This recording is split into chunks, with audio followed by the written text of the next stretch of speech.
ഇനി റസൂലുള്ളാഹിൻ്റെ മുഖം ഒന്ന് ഞാൻ ഒരു ശൈലി പറഞ്ഞുതരാം. നമ്മളെ മുഖം അങ്ങനെ ആക്കാൻ കഴിയില്ല, പക്ഷെ ശൈലി പറഞ്ഞുതരാം. കാന നബി സല്ലല്ലാഹു അലൈഹി വസല്ലം ലാ യതകല്ലമു ഇല്ലാ ഖലീലൻ. കുറഞ്ഞ മാത്രമാണ് റസൂലുള്ളാഹ് വർത്തമാനം പറയാം. ദായിമ സംതി, മിക്കവാറും മൗനത്തിലായിരിക്കും. മനസ്സിലായില്ലേ? വർത്താനം പറയാൻ വലിയ സന്തോഷം ഉണ്ടാവുമ്പോഴാണ് എന്താകുക. പറഞ്ഞാലും തീരാതിരിക്കാൻ എപ്പോഴാ സന്തോഷം കൊണ്ട്. റസൂലുള്ളാഹ് കാന ഖലീലൽ കലാമി, സംസാരം വളരെ കുറവായിരിക്കും. ദായിമ സംതി, മിക്കവാറും നേരം മൗനം.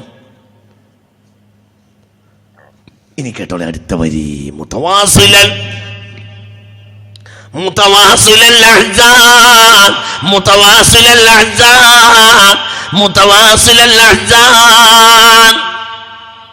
ദുഃഖം സദാസമയവും തളം കെട്ടിയ ശൈലിയാണ് നബിയുടെ മുഖശൈലി സല്ലല്ലാഹു അലൈഹി വസല്ലം. ഇങ്ങനെ ചിരിച്ചുകൊണ്ട് ഇങ്ങനെ ഇരിക്കണ പരിപാടിയൊന്നും നബിക്കില്ല. മുതവാസിലൽ അഹ്സാൻ, മിക്കവാറും നേരം എന്തായിരിക്കും? മുഖത്ത് നോക്കിയാൽ ഒരു ദുഃഖം. ദായിമൽ ഫിക്രത്തി, മിക്കവാറും ചിന്ത. ഖലീലൽ ലഹ്കി, കുറഞ്ഞ ചിരി. ഇതാ ലഹിക തബസ്സമ, ചിരിച്ചാൽ തന്നെ പുഞ്ചിരിച്ചുകൊണ്ട് മതിയാക്കും, അണപ്പല്ല് കാണൂല. എന്നൊക്കെ പറഞ്ഞത് മനസ്സിലാവില്ല. ചിരിച്ചാൽ തന്നെ ഇതാ ലഹിക തബസ്സമ, ഇതാ ലഹിക തബസ്സമ. അതിപ്പോൾ ഞാൻ പറഞ്ഞുതരാം. ബാപ്പാൻ്റെ മയ്യത്തെടുത്ത നേരത്ത് കുട്ടി ഒരു വികൃതി കാട്ടിയെന്ന് വെച്ചോ. ബാപ്പാൻ്റെ മയ്യത്തെടുത്തോളം കൊണ്ടേറ്റേ ഉള്ളൂ.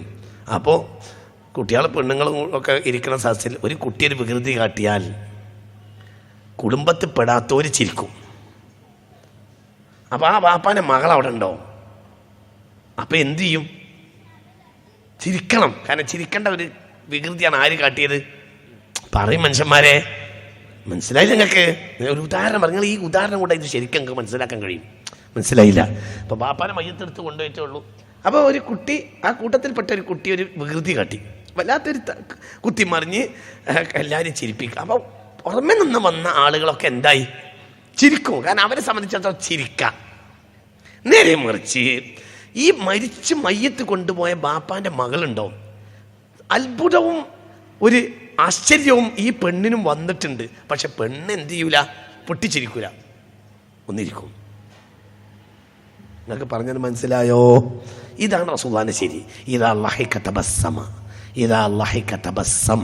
റസൂലുള്ളാഹ് ചിരിക്കുകയാണെങ്കിൽ തന്നെ പുഞ്ചിരിയിൽ അവസാനിപ്പിക്കും, അതിനപ്പുറത്തേക്കൂല.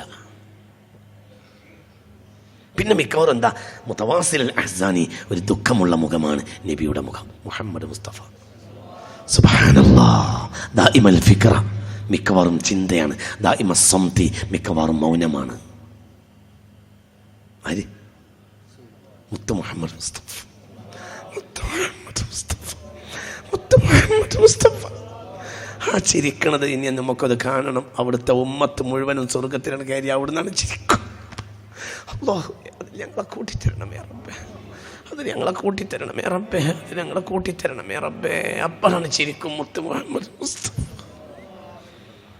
അള്ളാഹിനോട് പറഞ്ഞിട്ടുണ്ടല്ലോ, വലാ അല്ലാഹ് വവാഹിദും മിൻ ഉമ്മത്തി ഫിന്നാർ.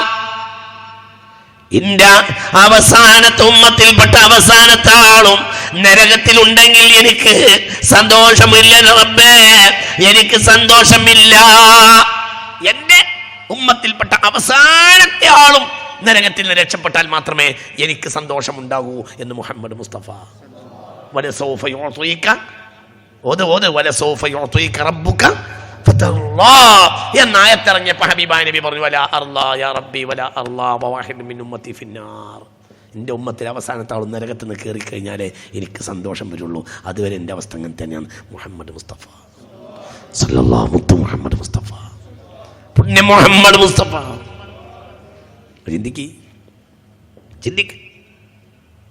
ചിന്തിക്കണം. എന്തുകൊണ്ട്? പ്രപഞ്ചത്തിന്റെ ഉള്ളറിയുന്ന ആളാണ് ഹബീബായ നബി. പ്രപഞ്ചത്തിന്റെ രഹസ്യങ്ങൾ അറിയുന്ന ആളാണ് പുണ്യ റസൂൽ മുസ്തഫ. അമാ വല്ലാഹി ലൗ അലിമൽ അനാമു لما خلقوا لما غفلوا وناموا لقد خلقوا لما لو أبصرته وعيون قلوبهم صاحوا وهاموا ممات ثم قبر ثم حشر وتوبيخ وأهوال عظام. മനുഷ്യ, നിനക്ക് അഭിമുഖീകരിക്കാനുള്ള കാര്യങ്ങൾ അറിഞ്ഞാൽ നിനക്കൊരിക്കലും ഇതൊന്നും ദുനിയാവ് ചിന്ത വരില്ല, നിനക്ക് ഉറക്കം വരില്ല, നിനക്ക് അശ്രദ്ധ വരികയില്ല, നിനക്കുറക്കം വരികയില്ല. ഇത് ദുനിയാവാ.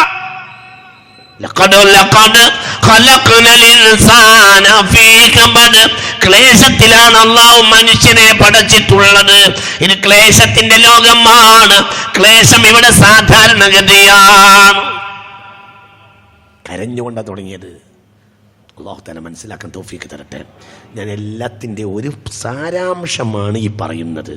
ഇതിൽ നിങ്ങൾക്ക് കാര്യങ്ങൾ മനസ്സിലായോ പറഞ്ഞത്? അല്ലാഹു നമ്മളെ നന്നാക്കി തരട്ടെ. ഇത് നമുക്ക് കാര്യം മനസ്സിലാക്കാം. കാര്യം മനസ്സിലാക്കാതെ പോകരുത്. നമ്മൾ അല്ലാഹുവിൻ്റെ അടിമകളാണ്. നമുക്ക് എന്തുണ്ടായാലെന്താ?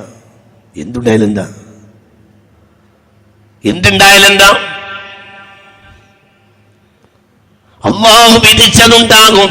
വിധിച്ചതിൽ ഞങ്ങൾക്ക് പൊരുത്തമാണ് എന്ന് പറയുന്നവരല്ലേ സുന്നികളെ എല്ലാ സുബഹിക്കും നമ്മൾ.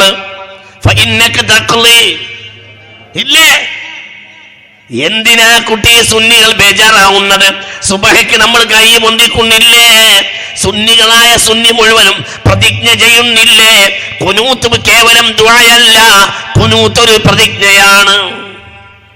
ഫഇന്നക തഖ്ലി വലാ യുഖ്ലാ അലൈക വഇന്നഹു ലാ യദില്ലു മൻ വാലൈത വലാ യഇസ്സു മൻ ആദൈത തബാറകത റബ്ബനാ വതആലൈത ഫലക്കൽ ഹംദു അലാ മാ ഖളൈത. നീ എന്ത് വിധിച്ചാലും സർവസ്തുതിയും നിനക്കാണ്, ഞങ്ങൾക്ക് പൊരുത്തമാണ്. ഇതല്ലേ നമ്മൾ സുബൈക്ക് പറയുന്നത്? ഇതല്ലേ സുബൈക്ക് പറയുന്നത്? ഫലക്കൽ ഹംദു അലാ മാ ഖളൈത. നീ എന്ത് വിധിച്ചാൽ ഞങ്ങൾക്ക് പൊരുത്താണ്,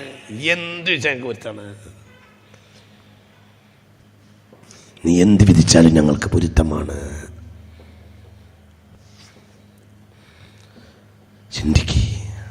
നിങ്ങൾ ചിന്തിക്ക്.